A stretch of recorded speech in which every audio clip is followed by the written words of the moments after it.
Donc notre action aujourd'hui, c'est la première, c'est les jeunes agriculteurs du département de Maine-et-Loire qui sont pris en main et mobilisés pour semer des surfaces de blé dans les terres qui ont été achetées par la collectivité et qui ne servent pas à l'artificialisation.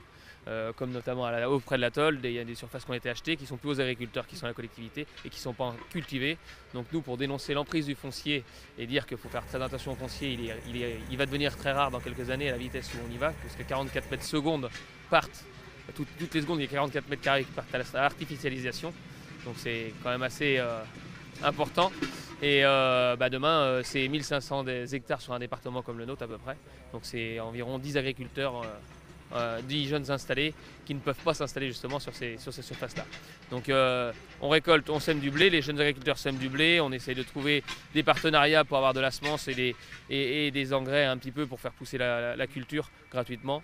Et derrière, on récolte et l'argent de la récolte sert à l'association Sac de Blé et derrière à 2 actions humanitaires, l'association Saint-Gabriel et l'AFDI. Alors ici sur Angers, on a ce point-là. Sur le département, on a 4 points de récolte.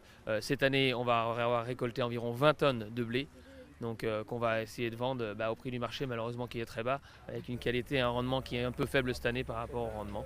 Mais malheureusement, les aléas du climat font que c'est comme ça.